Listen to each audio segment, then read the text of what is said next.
अस्सलाम वालेकुम everyone, how are you all.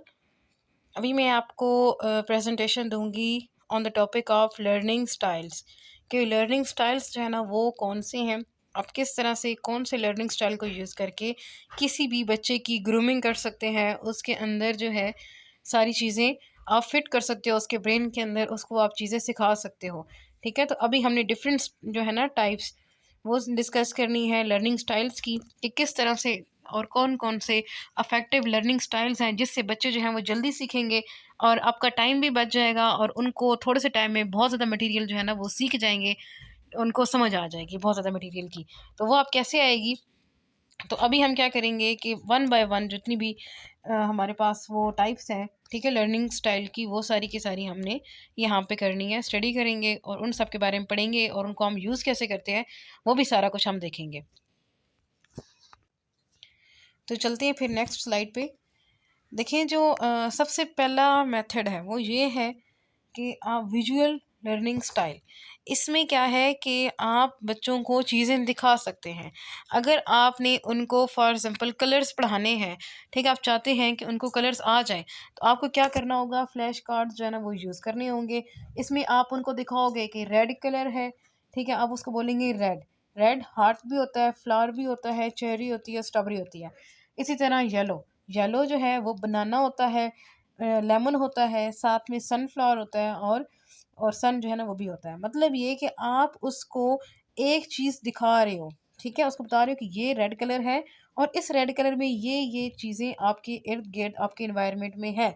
मतलब अब इससे वो बच्चा एक तो कलर का नाम भी सीख रहा है और साथ में उन चीज़ों के नेम भी सीख रहा है और उसको उन चीज़ों का भी अंदाज़ा हो रहा है कि ये चीज़ इस कलर में जो है ना वो होगी।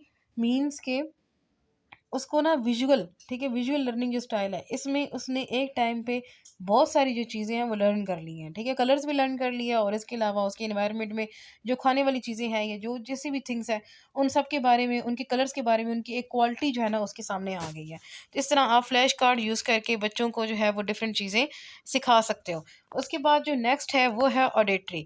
ऑडिटरी में मतलब यही होता है कि आप बच्चों को ना बोल के कुछ समझा रहे हैं। जैसे कि मैं अगर आपको प्रेजेंटेशन दे रही हूँ तो मैं कंटिन्यूअसली बोल रही हूँ, ठीक है, तो मतलब ये कि मैं आपको एक तरह का ना लेक्चर दे रही हूँ, तो वो जो लेक्चर होता है वो जो सुनते हैं, इसको हम कहते हैं ऑडिटरी लर्निंग स्टाइल। इसमें क्या है कि बच्चे जो होंगे या जो आपके सामने लोग बैठे होंगे वो सारे आप जो बोल रहे हैं, जो स्पीक कर रहे हैं, ठीक है, उसको ऑडिटरी मतलब उसको सुन के तो वो उसको सीखेंगे, उसको समझेंगे। और इसकी जो बेस्ट एग्जांपल होती है वो लेक्चर की होती है कि आप जिस तरह लेक्चर डिलीवर करते हैं, किस तरह से अपनी बातें जो हैं, अपनी सारी चीज़ें आप किस तरह एक बच्चे के अंदर ट्रांसफ़र करते हैं। ज़रूरी नहीं है कि वो छोटा बच्चा ही हो, बल्कि वो बड़े लोग भी हो सकते हैं। हो सकता है वो आपसे भी बड़ी एज के हों, जिनके अंदर आपने अपनी इन्फॉर्मेशन जो होती है उसको फ़ीड करना होता है। तो ये हो गया ऑडिटरी लर्निंग स्टाइल। उसके बाद नेक्स्ट हम बात करेंगे फिज़िकल की। तो फिज़िकल जो लर्निंग स्टाइल है इसमें देखें कि हैंड्स ऑन, मतलब ओवरऑल आपके जो हैंड्स हैं उनका सारा जो है वो बेसिक यूज़ होगा, ठीक है, तो आपने अपने हैंड्स जो है ना उनको यूज़ करना होगा, फिज़िकली आपने काम जो है वो करके दिखाना होगा। इस वजह से हम इसको फिज़िकल लर्निंग स्टाइल बोलते हैं। अब फिज़िकली कैसे कर सकते हैं आप, जिस तरह मॉडल बना सकते हैं, ठीक है, आपने कोई मॉडल बना लिया है या आपने कोई प्रैक्टिकल्स जो है ना वो लैब में जाके करनी है, केमिस्ट्री लैब में, बायो लैब में, कंप्यूटर लैब में, जो भी चीज़ है आपने उसका प्रैक्टिकल कर लिया है, ठीक है? या फिर अपनी हैंड्स की मूवमेंट से ना चीज़ों को सीख लिया है। जैसे कि अगर मैं कोई भी साइन अगर करती हूँ, ठीक है? जिस तरह कि अगर मैं हैंड का जो साइन है, ठीक है?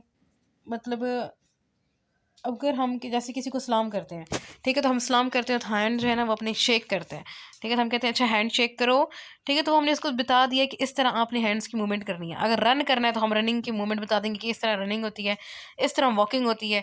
मतलब कोई भी चीज़ अगर उठानी है तो उसको ऐसे उठाएंगे, ठीक है, बैग जो है अगर उसको पैक करना है तो उसको इस तरह पैक करेंगे। मतलब कोई भी प्रैक्टिकल वर्क आपके बच्चे के सामने करोगे तो वो फिर उसके पीछे वैसा ही करेगा। तो इसको हम कहते हैं ये क्या है, फिजिकल लर्निंग स्टाइल है। उसके बाद अभी हम देखेंगे नेक्स्ट लर्निंग स्टाइल, तो वो है लॉजिकल। लॉजिकल में आप क्या करते हैं, बच्चे को जो है ना वो रीज़न देते हैं, ठीक है। अब रीज़नली आप, ज़ाहिर-सी बात है, अगर आपने कोई उसको बहुत बड़ी बात समझानी है, तो आप उसको ईज़िली जो है ना वो इस तरह नहीं समझा सकते, ठीक है। अगर आपने इसको समझाना ही है तो आपको क्या करना होगा, आप कोई ना स्टैट्स का सहारा लेना होगा। स्टैट्स जो है ना ये बेसिकली एक मैं आपको बताऊँ, ये एक मैथ की ब्रांच है, ठीक है। इस मैथ की जो ब्रांच है इसके अंदर क्या किया जाता है कि बच्चों को ना ग्राफ बनवाए जाते हैं, ठीक है, डिफरेंट ग्राफ्स। जैसे कि अगर ये आपके सामने बना हुआ है ना, ये भी एक ग्राफ बना हुआ है, ठीक है, ये बार ग्राफ है। मतलब बार ग्राफ होता है, पाई ग्राफ होता है, इस तरह आपको ना वो मतलब चीज़ें सिखाई जाती हैं। तो अब देखें कि ये जो ग्राफ बना हुआ है इसमें ये दिखाया जा रहा है कि यहाँ पे चीज़ कम है, फिर उससे ज़्यादा और आखिर में सबसे ज़्यादा हो गई है, सबसे पीक पे हो गई है।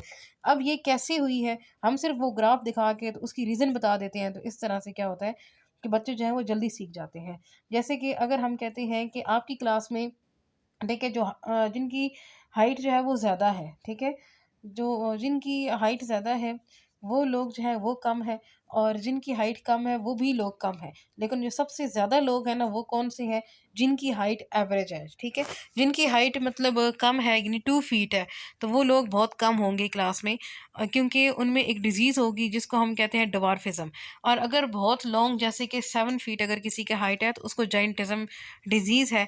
तो मीन्स कि वो लोग भी आपकी क्लास में कम होंगे। लेकिन एवरेज जो है वो होंगे 4.5 से लेकर 5.5 तक इतने जो लोग होते हैं वो एवरेज में है यानी कि 5 अगर हम कहें 5 फीट तो वो एवरेज है। तो इस तरह से हम क्या करेंगे कि हम सिंपल एक ग्राफ के ज़रिए उस बच्चे को समझा देंगे। अभी हम क्या करेंगे एक एक्टिविटी करेंगे उसमें आपको ये लॉजिकल रीज़निंग जो है ना वो समझ आ जाएगी। देखें कि अब ये एक्टिविटी है, ठीक है? ये अब लॉजिकली पैटर्न है, इसमें हम छोटे बच्चों को किस तरह सिखाएँगे। जैसे कि सबसे पहले अगर देखा जाए, ठीक है? तो ये 3 जो स्ट्रक्चर्स हैं ना, ये बने हुए हैं और इनके नीचे जो है ना वो अंडरलाइन किया गया है। अब इसमें ये आपने करना होगा कि ये वाली जो पूरी आगे नेक्स्ट पूरी ये वाली लाइन है, ठीक है? इस पूरी लाइन के अंदर आपने इसी तरह का पैटर्न जो है ना वो ढूँढना है। जैसे ही ढूँढेंगे तो उसको आपने क्या करना है, उसको आपने अंडरलाइन कर लेना है। बिल्कुल इसी तरह का पैटर्न हो, उसमें ये तीनों चीज़ें जो है ना वो इकट्ठी एक जैसी आ रही हों। तो अब जो है नेक्स्ट हम क्या करेंगे कि अब वो वाला पैटर्न हम ढूँढेंगे कि वो वाला पैटर्न एट लीस्ट वो किधर है, ठीक है? तो अब देखें कि फर्स्ट अगर आपको पैटर्न ये मिला है ना कि ये 3 है, तो अगर हम इस हार्ट को जो है ना वो कैंसल कर दें इस तरह से, ठीक है? और इसको भी हम कैंसल कर दें, तो हमारे पास पीछे फिर वही पैटर्न आ जाता है, ये देखिए, ठीक है? तो ये इस तरह से हेक्सागोनल है, ठीक है? उसके बाद एक स्क्वायर है और साथ में एक ट्रायंगल है। तो ये तीनों पैटर्न हमारे सामने आ गए। अब नेक्स्ट जो है, इसी तरह नेक्स्ट में आपने खुद ढूँढना होगा कि ये हमारे पास 3 जो है ना ये पैटर्न है। अब इस तीनों का बिल्कुल ऐसे ही सेम पैटर्न, ठीक है? वो कहाँ पे है लॉजिकल पैटर्न? तो हम देखेंगे कि एक हेक्सागोनल है, फिर ट्रायंगल है, फिर हेक्सागोनल है। लेकिन एक ब्लू कलर में है, एक जो है वो पर्पल में है और उसके बाद येलो में। तो इसी तरह का आपने आगे भी जो है ना वो ढूँढना होगा, इसी तरह का पैटर्न जो है वो आगे भी हो। और आगे भी पैटर्न इस तरह का है, ये देखिए ये हेक्सागोनल, ये ट्रायंगल और फिर ये हेक्सागोनल और उनके कलर भी सेम है। तो इस तरह से बच्चों को आप एक्टिविटीज़ करवा के ना तो उनको ज़्यादा उनके अंदर थिंकिंग एबिलिटी, उनको रीज़न दे के आप चीज़ें जो है वो समझा सकते हैं, वो अच्छे से याद कर लेंगे। उसके बाद नेक्स्ट जो है उसमें है सोशल। सोशल जो लर्निंग स्टाइल है इसमें ये होता है कि आप जो है ना बच्चों को बता सकते हैं कि किस तरह आपस में कोलैबोरेट करना है, कोलैबोरेशन कैसे करनी है, किस तरह टीम वर्क करना है। आप उनको कोई भी प्रोजेक्ट वगैरह दे दें, आप उनको ये बोलें कि आपने क्या करना है, टीम वर्क करना है, सब ने मिल के काम डिवाइड कर लेना है, डिस्ट्रीब्यूशन कर लेनी है और उसके बाद फिर क्या करना है कि उसको उसके ऊपर काम करना है, आपने टीम वर्क करना है और पूरी टीम जो है ना वो आखिर में विन करेगी इस तरह से। तो अब वो जो टीम में जब वर्क करेंगे तो उनको फिर क्या होगा कि उन्होंने एक दूसरे के साथ मिलके करना है, कुछ पॉइंट्स वो डिस्कस करेंगे, कोलैबोरेट करेंगे आपस में और एकजुट होकर वो काम करेंगे, ठीक है? तो इससे भी उनकी लर्निंग बढ़ेगी कि अगर टीम में हमने काम करना है तो हमने कैसे करना है, कैसे सबको साथ लेके चलना है, कैसे लड़ाई नहीं करनी, कैसे हमने कोई शोर शराबा नहीं करना, कैसे हमने अपने वर्क को बहुत अच्छे से करना है, हर बंदा रिस्पॉन्सिबल बनेगा और अपना काम अच्छा करेगा, अपना बेस्ट देगा ताकि उसकी वजह से टीम को कोई नुकसान वगैरह ना हो। जैसे कि मैचेस में भी ऐसे ही होता है कि क्रिकेट टीम वगैरह हो गई, तो उनके अंदर भी पूरी-पूरी जो टीम्स बनी हुई होती हैं, वो सारा क्या करते हैं कि उनकी आपस में इतनी कोलैबोरेशन होती है कि वो मतलब जब किसी दूसरी टीम के अगेंस्ट जाते हैं, तो वो हमेशा विन करने की कोशिश 100% करते हैं कि वो विन करके आएँ और अपना बेस्ट देते हैं ताकि ये जो है ना वो विन कर सकें और उनकी कोलैबोरेशन जो है ना वो बताती है कि वो विन करने के काबिल है या नहीं है। अगर उनके आपस में लड़ाई हो, तसाद हो, तो फिर क्या होगा कि फिर वो काम नहीं कर सकेंगे। तो ये होती है सोशल लर्निंग स्टाइल। नेक्स्ट जो है स्टाइल उसमें आता है सोलेटरी। अब देखिए सोलेटरी में क्या है कि इंडिपेंडेंट मेन चीज़ जो है ना वो यहाँ पे इंडिपेंडेंट है कि कुछ ऐसे काम होते हैं जो कि इंडिपेंडेंटली करने होते हैं। मतलब हम स्टूडेंट को अगर सारा ही टीम वर्क अगर फॉर एग्जांपल दे दें, ठीक है? तो उसमें क्या होगा कि वो मतलब ज़ाहिर-सी बात है एक काम खुद करेगा, बाकी 6-7 काम जो है वो बाकी अलग-अलग डिफरेंट-डिफरेंट लोग कर रहे होंगे। मतलब एक बंदा पूरा काम नहीं कर पाएगा, ठीक है? पूरा काम नहीं करेगा जब तो फिर उसको इतनी ज़्यादा उसकी लर्निंग अच्छी नहीं होगी जितनी उसकी जो है ना वो सलेटरी होगी। हम कुछ बच्चों को अलग-अलग काम दे देते हैं। जैसे हम किसी को कह दें कि बेटा आपने नात पढ़नी है, ठीक है?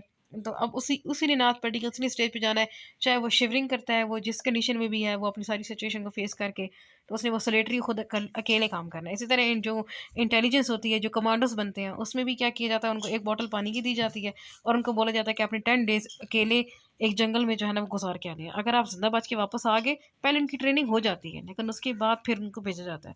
अगर आप वापस आ गए तो मीन्स आप जो है ना वो होंगे, आप कमांडो हो जाएँगे। और अगर आप ज़िंदा वापस ना आए, ठीक है, तो फिर मीन्स कि आप कमांडो बनने के लायक नहीं थे।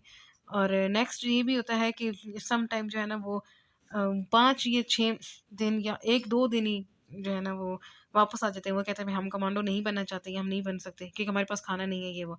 लेकिन जो बेहतरीन कमांडो बनने के काबिल होता है, जिसमें सारी क्वालिटीज़ होती हैं, वो बंदा खुद सर्वाइव करता है, खुद ही अपना फूड भी फाइंड करता है फॉरेस्ट के अंदर, खुद ही वो जो है ना उसको फायर कि आग कैसे जलानी है वो भी सारा काम खुद कर लेता है।